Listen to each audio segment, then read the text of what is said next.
তো এই যে এখানে আমি একটি স্লিপ নোট করে নিব।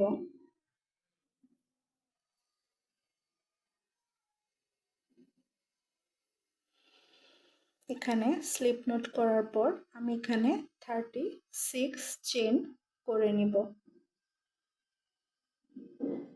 1 2 3 4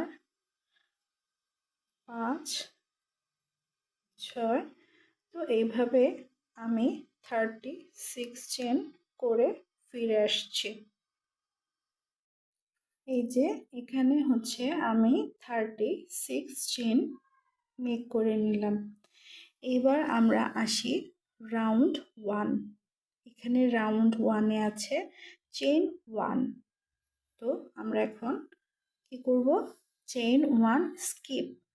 আমরা একটি চেইন স্কিপ করে নেক্সট 35 চেনে সিঙ্গেল কুশি বা হাফ ডাবল কুশি বা শুধুই ডাবল কুশি করতে পারি। তো এখানে আমি সিঙ্গেল কুশি করে নিব। আপনি চাইলে এখানে সিঙ্গেল কুশি বা হাফ ডাবল কুশি বা ডাবল কুশি করে নিতে পারেন। আমি এখানে আবার রিপিট করছি, আমি এখানে সিঙ্গেল কুশি করে নিচ্ছি।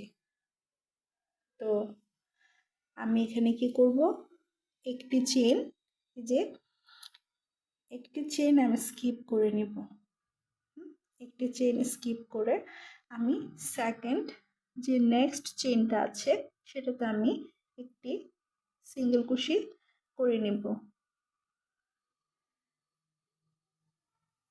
এইভাবে আমি বাকি যে 35 চেন রয়েছে সেই বাকি 35 চেনের মধ্যে আমি একটা একটা করে সিঙ্গেল কুশি করে নিব। তো সিঙ্গেল কুশি করে আমি ফিরছি।